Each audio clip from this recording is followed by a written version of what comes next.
हाँ, तो 2.1 से पहले जितने भी एग्जाम्पल थे अपने कंप्लीट कर लिए। अब जो 2.2 है उससे पहले जितने भी एग्जाम्पल है वो अपन आज कंप्लीट कर लेते हैं, ठीक है। हर एक्सरसाइज से पहले जितने भी एग्जाम्पल होंगे वो कंप्लीट कर लेते हैं, बिकॉज मिसलेनियस वगैरह तो अपनी सारी कंप्लीट है। एग्जाम्पल कुछ बच गए थे वो अपन कंप्लीट कर लेते हैं। फर्स्ट एग्जाम्पल आपका वेरी इंपॉर्टेंट, 1 मार्क्स में पक्का आने के चांस है। Examine whether there is any value of n for which 6n ends with the digit 0, यानी कि जांच कीजिए कि क्या किसी प्राकृत संख्या n के लिए संख्या अंक 0 पर समाप्त हो सकता है। देखो पहले थोड़ी बेसिक बात समझो। देखो किसी की भी पावर आप कुछ भी ले लेना, कभी भी किसी की पावर कुछ भी ले लेना, 0 आंसर कभी नहीं आएगा। तो इसका आंसर तो फॉल्स हो गया कि नहीं, कभी 0 पे वो होगा ही नहीं। लेकिन फिर भी रीजन बताऊंगा, पहले कुछ एग्जाम्पल समझते हैं। जैसे 2 की पावर n है, ये यूँ कहना चाह रहा है कि किसी संख्या n के लिए, है ना, n के लिए संख्या 0 पर समाप्त हो सकता है क्या, जांच करनी है। अगर मैं 2 की पावर n लिया, अच्छा हिंदी वाला ठीक करना भाई, संख्या n के लिए संख्या अंक आपका 6n है, 6 की पावर n, ठीक है। ये मिसप्रिंट है, कुछ बुक्स में नहीं लिखा हुआ होगा, 6 की पावर n दिया हुआ है। तो अगर मैं देखो अब एग्जाम्पल लेता हूँ कुछ एक्स्ट्रा, जैसे मैंने 2 की पावर n ली, बड़ा इजी समझना है ना, बहुत सारी गलतियाँ होती हैं यहाँ पर। जैसे अपने 2 की पावर n लिया, इसको सपोज अपने ऐसा लिख दिया 2 की पावर 1, तो आंसर क्या है, सपोज मैंने n की जगह 1 रख दिया तो आंसर क्या है 2। फिर इसी का सोल्यूशन बढ़ाया मैंने, 2 की पावर 2 लिखा, तो आपको पता है आंसर क्या है 2 × 2 यानी कि 4। भाई जो ऊपर पावर होती है उसको इतनी बार लिखा जाता है, इसका मतलब है 2 × 1, इसका मतलब ये है, इसका मतलब 2 × 2। फिर मैं अगर 2 की पावर 3 करूँगा तो 8 आएंगे, कैसे कि 2 3 बार लिखा जाना है। ये सब बातें अपन को समझनी है। अब अगर मैं इस लास्ट क्या रख दूं कि आंसर 0 आ जाए, 0 कभी नहीं आएंगे। अगर किसी की पावर अगर 0 रख दी जाए, भाई लास्ट ऑप्शन ये है कि अपन 0 रख देते हैं, तो 2 की पावर अगर 0 रखी तो हमेशा फिक्स है, रूल है मैथ्स का, अगर किसी की पावर 0 रखी जाती है तो उसका आंसर हमेशा 1 आता है, लेकिन 0 कभी भी नहीं आएगा, चाहे आप कुछ भी रख लेना। पावर में आप ये कह रहा है कि n की जगह क्या रखूँ, इस क्वेश्चन का मतलब समझ गए आप। ये कह रहा है कि n की जगह क्या रखूँ कि पूरी वैल्यू 0 हो जाए, तो 0 कभी नहीं होगी। n की वैल्यू ऐसी कोई वैल्यू नहीं है कि वो आंसर 0 ला दे, हमेशा लास्ट 1 आ सकता है, बस समझ पा रहे हो। इसके कुछ बातें लिख देते हैं। अच्छा एक बात बताओ कि हम जानते हैं कि कोई भी धनात्मक पूर्णांक हो, we know that any positive integer, कोई भी पॉजिटिव इंटीजर नंबर हो, उसका वो 0 पर समाप्त होता है, वह अंक 5 से विभाज्य होना चाहिए। इसकी शर्त है ये, अगर किसी भी चीज़ को आप 0 पे ख़त्म करना चाहते हो तो उसका मतलब ये है कि उसमें एक डिजिट 5 होना चाहिए। ये हम जानते हैं कि the number end with the 0 then it would be divisible by 5, तो वो 5 से डिवाइड होना चाहिए, ये रूल है। जैसे मैंने कहा कि 100 लास्ट में 0 है तो गारंटी है इसका 5 से डिवाइड होगा, अगर इसके अंदर 0 तो 5 से डिवाइड होगा, अगर 10 है तो भी 5 से डिवाइड होगा। मतलब कोई सी भी वैल्यू अगर मैं 20 ले लूँ तो भी 5 से डिवाइड होना पड़ेगा, कुछ भी वैल्यू ले लो वो 5 से डिवाइड होगा, वो वैल्यू 0 पे ख़त्म हो सकती है। लेकिन अब यहाँ पर अपन चेक करते हैं कि हमारे पास वैल्यू क्या है, ठीक है। इसको तो मैं रफ कर रहा हूँ, एग्जाम्पल था। तो अपने पास है 6n, ध्यान से समझना, इतनी बात लिखनी है आपको, 2 लाइन। फिर हमने लिखा कि हमारे पास जो पॉजिटिव इंटीजर नंबर है, पॉजिटिव इंटीजर जो है, मतलब जो धनात्मक पूर्णांक है, वो है अपने पास 6 की पावर n, है ना। अब हमने क्या किया, इसके फैक्टर, हाँ जब भी ऐसा कोई क्वेश्चन आ जाए हम उसके फैक्टर करेंगे। अगर फैक्टर में 5 आ जाता है तो उसका मतलब ये है कि वो 0 पे ख़त्म हो जाएगा, वरना नहीं होगा। तो अब अपन इस करेंगे फैक्टर, ठीक है, फैक्टर्स ऑफ 6n, यानी कि 6n के गुणनखंड। फैक्टर का मतलब गुणनखंड। तो 6n के क्या फैक्टर कर सकते हो अब, लास्ट से लास्ट ये कर सकते हो, ऊपर पावर 3 n की n रह जाएगी, मतलब 6 को 2 × 3 लिख सकते हो बस, और n का n रहेगी। इसके अलावा तो टुकड़े होंगे नहीं ना 6 के। चलो ये फैक्टर कर दिए, टुकड़े कर दिए। क्या इसके इस फैक्टर के अंदर 5 है? नहीं है, यानी कि 5 does not occur in factor, यानी कि 5 गुणनखंड में नहीं है। अगर 5 गुणनखंड में नहीं है, इसका मतलब ये है कि कोई भी संख्या 0 पर समाप्त नहीं हो सकती। समझ पा रहे हो? क्योंकि जिसके अंदर 0 नहीं आएगा या फिर 5 का फैक्टर नहीं आएगा तो वो कभी भी 0 पे ख़त्म नहीं होगी। ये आपको लाइन लिख देनी है कि अतः ये क्या होगा, ये 5 ये 0 पे ख़त्म होना पॉसिबल नहीं है, संभव नहीं है। ठीक है, सिंपल सी बात थी, बस ये कॉन्सेप्ट आपको समझना है, 1 मार्क्स में क्वेश्चन आ सकता है आपके। ठीक है, हाँ ऐसे नेक्स्ट एग्जांपल देखो, ये आपसे कह रहा है कि निम्नलिखित धनात्मक पूर्णांकों को अभाज्य गुणनखंड विधि से, देखो अपन अभाज्य गुणनखंड विधि पहले भी पढ़ चुके हैं, मतलब प्राइम फैक्टराइजेशन मेथड होता है ये। ठीक है, और आपको 2 वेरी इंपॉर्टेंट वैल्यू दे रखी है, एक तो 5005 और एक दे रखी है 7429। अब देखो ये जो फर्स्ट वैल्यू है आपकी 5005, इसके अंदर सारे जो नंबर आएंगे वो ऑड नंबर्स आएंगे, यानी विषम संख्या आएगी। तो ऐसी वैल्यू की आपको प्रैक्टिस करनी है, वरना इसको सोचने में टाइम लग जाएगा। जैसे अपन सबसे पहले 5005 के करते हैं, तो इसमें 2-3 मेथड है, आप इस वाले मेथड से कर लेना, जो एलसीएम करते हैं अपन उस वाले मेथड से। और ट्री भी बना सकते हैं अपन, ट्री वाला मेथड थोड़ा कॉम्प्लिकेटेड है, लेकिन ये आपके ईजी पड़ेगा। जैसे लास्ट में 5 है तो सीधी सी बात है, आगे भी 5 है तो 5 का जा सकता है, तो 5 का जाएगा 1001। ठीक है, अब अपन करेंगे 7 से, और 7 से करेंगे तो 10 में जाएगा एक बार, 7 1 7 बच गए 3, वो हो गए 30, बन गए 30, और 7 4 28 बच गए 2, और फिर हो गई 21, तो 7 3 21। ठीक है, अब नेक्स्ट में करता हूँ, तो 1437 का आपको ये प्रैक्टिस करनी पड़ेगी। 143 जो आपका होता है, जैसे किसकी टेबल में आता है, कुछ अपने क्यूब लर्न करे थे, जैसे 2 का क्यूब 8, 3 का 27, 4 का 64, 5 का 125 है ना, ऐसे 6 का 216, 7 का 243। ठीक है, 243, लेकिन यहाँ पर 143 है, तो यहाँ सीधी सी बात है, यहाँ 14 है, तो कुछ बच्चे यहाँ गलती ये करते हैं कि इसमें फिर से 7 का ही दे देते हैं, 243 याद, वो उस टाइम 243 रह जाता है। लेकिन अभी जाएगा ये आपके 13 का, क्यों जाएगा, क्योंकि 13 बन जाए 13, फिर बच जाएगा 1, फिर 13 कम 13, यानी कि 13 कम 13, फिर 13 कम 13। ठीक है, और सिंपली फिर 11 से दोगे तो आपका कंप्लीट हो जाएगा। तो लास्ट में लिख देना, therefore the prime factors of 5005 equals to, हो गया आपका 5 × 7 × 13 × 11। एक ही बात है, आगे पीछे कैसे भी हो, अतः 5005 का गुणनखंड बराबर 5 × 7 × 13 × 11। तो सिंपल सा क्वेश्चन, थोड़ी प्रैक्टिस करना, बिकॉज सारे नंबर कैसे आ रहे, ऑड नंबर, सारे विषम संख्या आ रही है। ठीक है, ऐसे नेक्स्ट एग्जाम्पल लो, वो है 7429, 7429। ये वेरी इंपॉर्टेंट है, थोड़े कॉम्प्लिकेटेड है, प्रैक्टिस करनी पड़ेगी इनकी। तो सबसे पहले अपन क्या करें, ऐसे नंबर्स का कोई इलाज नहीं है कि आपको प्रैक्टिस ही इलाज है इसका। अब अपन को क्या करनी पड़ेगी, टेबल बोलनी पड़ेगी। जब भी कॉम्प्लिकेटेड नंबर आएंगे ना, तो हमेशा आप किसकी प्रैक्टिस करोगे, सबसे पहले 7, फिर 9, फिर 13, 17 और 19, बस इनसे घूम फिर के क्वेश्चन आता है। ये ज़रूर आपको याद रखना है, इन 5 टेबल से क्वेश्चन उठ के आता है। 11 से तो क्या दिमाग लग जाता है इजीली। अब जैसे यहाँ पर अगर मैं 11 का सोचूं, तो 11 6 66, 11 6 66, अगर यहाँ मैं 66 निकाल दूँ तो पीछे बचेंगे 8, और इधर बच गया 0, 8 ही बचे, फिर नेक्स्ट 2 हो गया, फिर 11 7 77 है ना, फिर इसमें अगर करते हैं तो फिर बच गया 5, यानी कि 11 का नहीं जाएगा। तो 11 का अंदाज़ा लगाना बड़ा ईजी है। अब आप ट्राई करो 7 से, 7 से 1 टाइम जा रहा है, फिर 7 से चलेंगे 9 में नहीं जा रहा, कट हो गया। 9 से करोगे तो ये थोड़ी प्रैक्टिस करने पर स्पीड बन जाएगी। 9 से 9 8 72, 9 72, बच गए 2, फिर नहीं जा रहा, 9 2 18, फिर बच गए अपने 4, नहीं जा रहा, तो फिर 13 है, 13 ट्राई करो। 13 चौक 52, 13 5 5 65, 13 5 65। ठीक है, 13 5 65, जिसको टेबल नहीं आती है उसे मल्टीप्लाई कर लेना, 15 और 1 6। ठीक है, तो यहाँ 65 अगर माइनस कर देता हूँ मैं, तो क्या बचेगा, 14 में से 5 जाएगा तो 9। ठीक है, और यहाँ बच गया, फिर नेक्स्ट उतार ले 2, फिर 13 7 91, 91, फिर बच गया 1, फिर 19, यानी कि इसमें भी 13 का नहीं जा रहा। तो ऐसे प्रैक्टिस करनी पड़ेगी थोड़ी। अब इसका इलाज ही नहीं है कोई। अब आपको 17 का ट्राई करना है, 70 51, 7 चौक 68, 17 4 68, फिर कितने बच गए आपके, 6 बच गए, यहाँ पर 6 उतार लिए 2, फिर 70 51 है ना, 17 51, तो फिर 1 बच गया 11, उतारा 9, फिर हाँ ये जा रहा है 17 का लगभग यहाँ पर चला जाएगा 7 बार, तो ये हो गया 49 और 4। ठीक है, तो यानी थोड़ी प्रैक्टिस आपको ज़रूर करनी पड़ेगी। 17 का बार जाएगा, तो टेबलें इन्हीं में से घूम फिर गया कि ये कम मतलब कि ऐसा मान लो कि कंपलसरी है एक तरीके से। तो 17 का क्या अपन है, तो सबसे पहले गया 4 बार। ठीक है, 17 चौक 68, 68 बच गए अपने पास।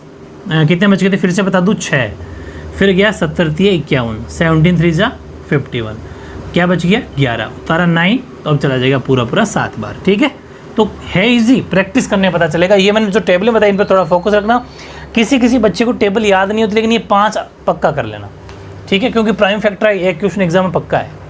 फिर नेक्स्ट में अगर वैल्यू देखता हूँ तो फिर अपन ट्राई करते हैं 17 से।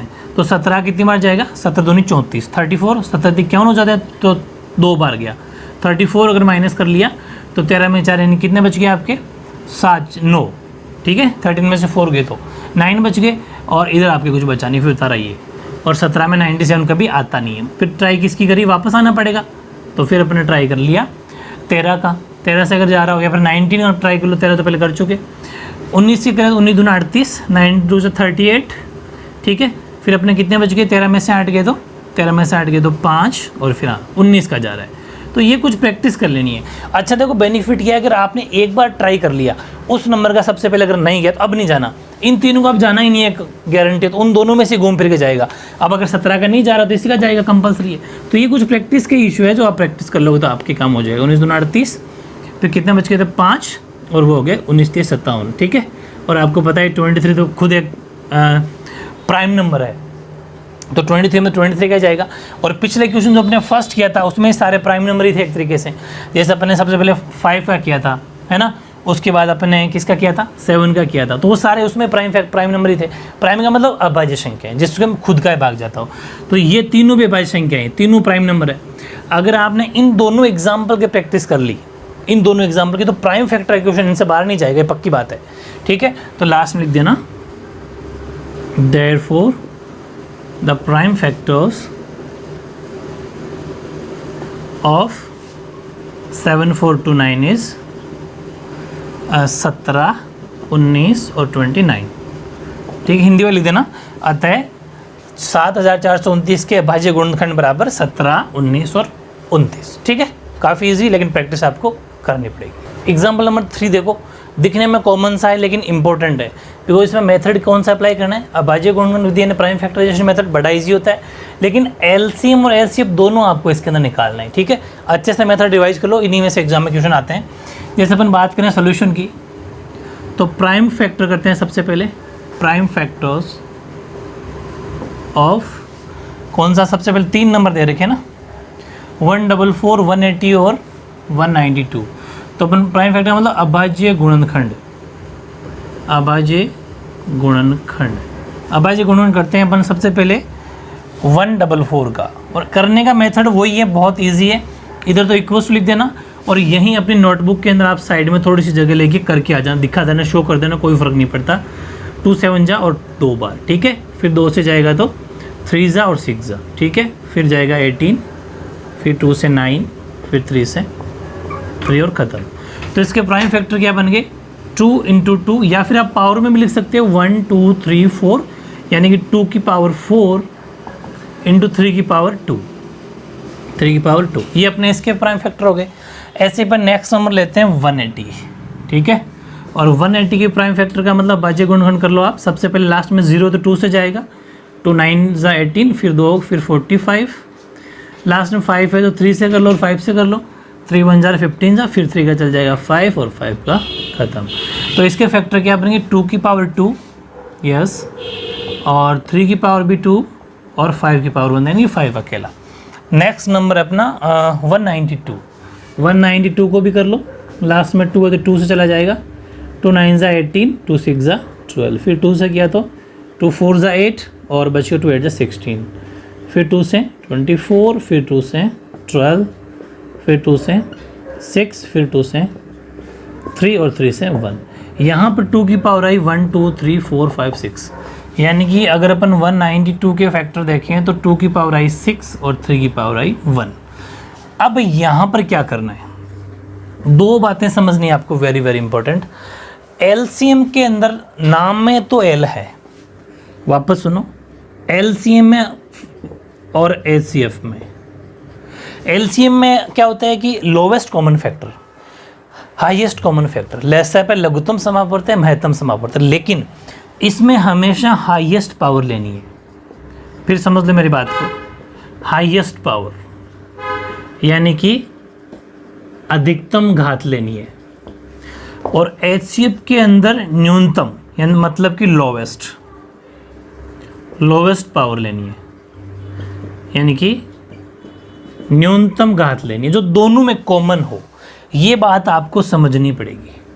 आप ये चीज़ एग्जाम में सीधा लिख सकते हो। अगर ये 1 मार्क्स में आता है ना, ये दिखा देना और ये सीधी इतने से हिंट लिख देना कि LCM बराबर हाईएस्ट पावर यानी अधिकतम घात, HCF बराबर लोवेस्ट पर न्यूनतम घात। अब मैं बात करता हूँ LCM का मतलब ल स प लघुत्तम समापवर्त है। इसमें क्या हो जाएगा, लघुत्तम समापवर्त तीनों का एक साथ निकलेगा, ऐसे ही उसमें HCF निकलेगा। तो इसमें हाईएस्ट पावर देखनी है। सबसे पहले 2 की पावर 6, 2 की पावर 6 हाईएस्ट इसमें है, इसमें नहीं है, इसमें नहीं लेंगे, समझ गए। ऐसे ही 3 की पावर 2 इसमें है, इसमें भी 3 की पावर 2 है, ठीक है, यहाँ 3 की पावर 1, लेकिन हम कौन से लेंगे जो ज़्यादा होगी, बोले ये ले लो, बोले ये ले लो, ये तो दोनों बराबर है। तो इंटू 3 की पावर 2। अब सुनो, LCM के अंदर पीछे कुछ भी नहीं छोड़ना, मेरी बात फिर सुनो। LCM में जो भी नया दिखे आपको वो सारा लेना है। अब जैसे 2 की पावर 2 तो कंप्लीट 2 में से तो अपने ले लिया, अपने 3 में से भी ले लिया, पीछे कौन बच गया 5, वो अकेला नहीं रहेगा, वो भी LCM में आएगा, मतलब लिखा जाएगा, समझ गए। तो इसका फाइनली सोल्यूशन क्या बन गया, 2 की पावर 6 का मतलब होता है 2 को 6 बार लिखना, मतलब 2 2 जा 4, 4 2 जा 8, 8 2 16, 32 64, ठीक है। 2 2 2 4, 8 16 32 64, तो यहाँ से 64 और 3 की पावर 2 का मतलब 9 इंटू 5 का 5। एक बार ऐसे इसका खोल लेना है। अब इसको आपस में मल्टीप्लाई कर लो, ये हो गया अपने 45 और आप कर लो 64 से।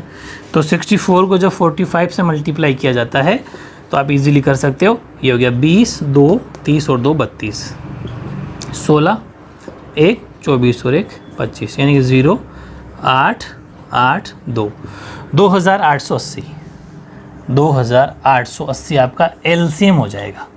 ये है एक इजी मेथड कि सब कुछ इसके अंदर लेना होता है। लेकिन अब सारी बात आपको समझ में आ जाएगी, जैसे मैं आपको LCM कराऊंगा ना, सॉरी HCF कराते ही आपको सारी बात समझ में आ जाएगी। महत्तम समापवर्तक लैसे पे तो क्या लघुत्तम समापवर्तक है भाई वह, और महत्तम समापवर्तक, ठीक है।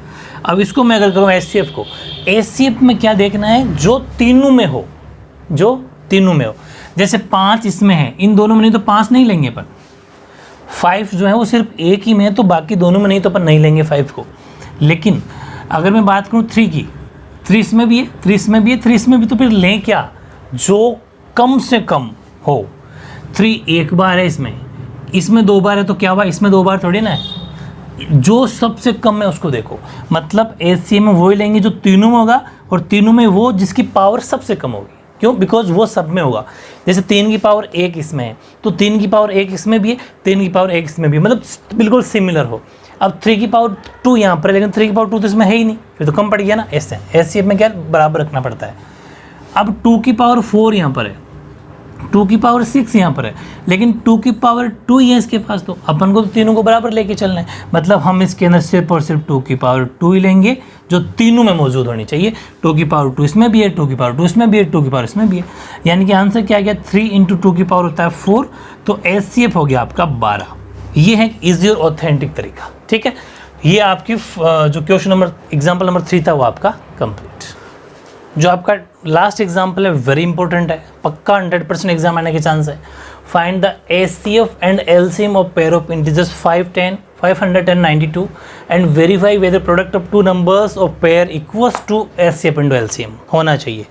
मतलब कि पूर्णांकों के युग्म आपको दे रखे हैं 2, मतलब 2 नंबर्स दे रखे हैं, first number and second number 510 और 92।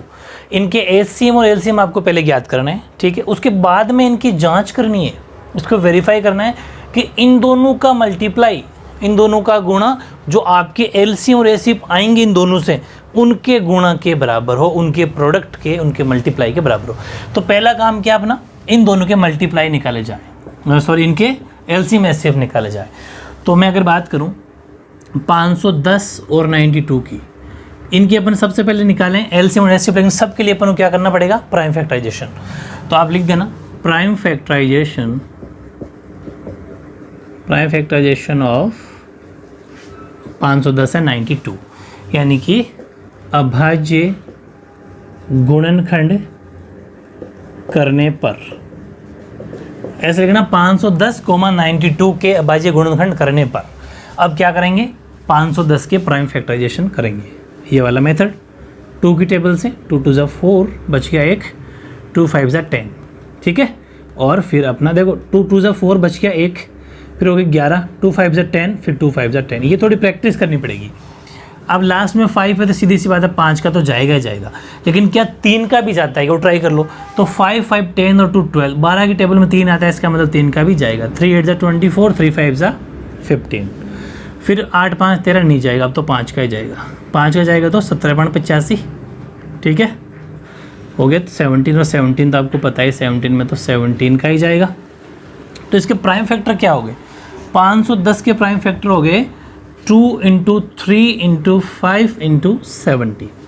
अब मैं नेक्स्ट नंबर लेता हूँ 92। 92 की बात की जाए, लास्ट में 2 है तो 2 से कर लो। 2 4 ज़ा 8, 2 6 ज़ा 12, ठीक है। फिर 2 से किया तो 2 2 ज़ा 4, 2 3 ज़ा 6, और लास्ट में आपको पता है 23 में 23 का ही जाता है। फिर से चेक कर लो, 2 4 ज़ा 8, 2 6 ज़ा 12, फिर 2 2 ज़ा 4, 2 3 ज़ा 24, और 23 यहाँ पर एक आपका क्या है, प्राइम नंबर है, भाई संख्या, तो 23 में तो 23 ही का ही जाएगा। तो अपने 92 के प्राइम फैक्टर क्या हो गए, 2 × 2 × 23। ये दोनों के अपने प्राइम फैक्टर्स आ गए। अब उसने क्या कहा कि इसका निकालो एलसीएम, और आपको पता है एलसीएम का मतलब हाईएस्ट पावर, ये भी मैंने आपको बात बताई थी, यानी कि अधिकतम घातांक या अधिकतम घात, ये तो हैं एलसीएम के लिए। तो एलसीएम क्या हो जाएगा बताओ, एलसीएम जो हाईएस्ट पावर है, 2 की पावर 2 यहाँ पर है, 2 की पावर 1 यहाँ पर है, हमें हाईएस्ट लेनी है, यानी कि 2 × 2 लेना है। फिर नेक्स्ट है 3 इसमें नहीं है, कोई बात नहीं, मैंने कहा था ना एलसीएम के अंदर तो सबको लेना है, किसी को नहीं छोड़ना। फिर यहाँ पर 5 है, वो भी लेना है, 17 है, वो भी लेना है, और 23 है, वो भी आपको लेना है। बस इन सब का जो मल्टीप्लाई करेंगे वो हमारा एलसीएम हो जाएगा। फिलहाल इतना ही छोड़ो, क्योंकि आगे वेरीफाई जब करवाना है तब इसको इतना ही रहने देते हैं। अब अपन इसका निकालते हैं एचसीएफ, और एचसीएफ का मतलब लोवेस्ट पावर, यानी कि न्यूनतम घात। और एचसीएफ की न्यूनतम घात देखो, मतलब जो दोनों में हो, जैसे 2 यहाँ पर एक बार है, जबकि यहाँ 2 बार है, तो कौन सा लेंगे, जो एक बार है, 2 ले लिया। फिर यहाँ पर 23 क्या इसमें है क्या, नहीं, तो नहीं लेंगे। इसमें 3 है क्या, इसमें भी 3 है क्या, नहीं लेंगे। 5 इसमें क्या, इसमें है क्या, नहीं है। 17 भी नहीं है। इसका मतलब एचसीएफ ओनली फॉर 2 ही हुआ, एचसीएफ 2 हुआ, और एलसीएम ये हुआ। इसको भी मल्टीप्लाई नहीं किया अपन है, बाद में करेंगे। अब अपन करते हैं इसका वेरीफाई का मतलब सत्यापित या सत्यापन। अगर अपन इसका सत्यापन करते हैं तो देखो सत्यापन का क्या होगा कि जितना एलसीएम आया इंटू एचसीएफ बराबर first number into second number, product of 2 numbers. इसको ए और बी से दिखा सकते हैं अपन, ए और बी, ठीक है, ये फॉर्मूला है। अब देखो एलसीएम क्या आया, एलसीएम आ गया 2 × 2 × 3 × 5 × 17 × 23, और दोनों नंबर है 5। अच्छा एचसीएफ लिखो, ये तो क्या अपना एलसीएम इंटू एचसीएफ अपना 2 हो गया। ये तो देखो अपना एलसीएम, ये अपना HCF equals to first number into second number, 510 × 92। आराम से सबको मल्टीप्लाई कर लो, इन दोनों को मल्टीप्लाई कर लो, वही हमारा फाइनल आंसर होगा। मल्टीप्लाई करने का तरीका तो वही प्रैक्टिस ही करनी पड़ेगी कि 2 2 ज़ा 4, 4 3 ज़ा 12, 12 5 ज़ा 60, और 60 को 2 से कर लो, मतलब 60 को 2 से किया तो 120। 120 तक तो मामला ठीक है। अब अपन को टेबल मल्टीप्लाई करनी पड़ेगी, तो 120 को अपन कर देते हैं 17 से। 17 से किया तो 0, 17 दूनी 34, 3, 17 3 20, सीधा 17 टेबल बोल लो, तो ये भी मल्टीप्लाई हो गया, मतलब 2040 आ गया।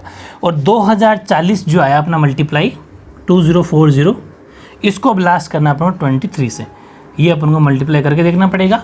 0 फिर अपना 12 और 6, ठीक है, फिर अपना 0 8 0 और 4, यानी कि 0 2 9 6 और 4 मल्टीप्लाई, टोटल मल्टीप्लाई कितना आ गया वो आ गया अपने पास 46920। अब यही मल्टीप्लाई इन दोनों के मल्टीप्लाई से आना चाहिए। इसका भी एक इजी तरीका कि ज़ीरो तो आप पहले ही भर दो, ये जो ज़ीरो है ना ये तो पहले लगा दो। इसका मतलब पीछे क्या नंबर बच गया अब 51 और 92, तो 91 को 51 से मल्टीप्लाई कर लो तो इजी है। 2 9 और 5 से करोगे तो 5 2 10, 1 45 और 1 46। ठीक है, देखो 2 का 2 और 9, फिर 5 2 10 और 5 9 45 और 6 हो गया। ठीक है, अब ये हो गया 2, ये हो गया अपना 9 आ रहा है आंसर, ये 6, ये 4 और एक जीरो अपने पहले लगा रखा है 4692 और आगे 0। मतलब ये वेरीफाई हो गया कि जितना हमारा एलसीएम इंटू एचसीएफ का मल्टीप्लाई करने से आया था वो ही हमारा दोनों नंबर्स का आ गया। ये तो अपना रफ वर्क है, तो इसका मतलब ये क्या हो गया आपका वेरीफाइड हो गया। वेरीफाइड का मतलब सत्यापित। तो काफ़ी इजी है, थोड़ी प्रैक्टिस करनी पड़ेगी बिकॉज इसमें कुछ प्राइम नंबर्स जो अपन लेते हैं, मतलब जो अभाज्य संख्याएं लेते हैं वो थोड़ी कॉम्प्लिकेटेड है, बाकी प्रैक्टिस करने पर सब कुछ ईजी है। तो 2.2 से पहले जितने भी एग्जाम्पल थे वो आज अपन ने कंप्लीट कर लिए। ओके।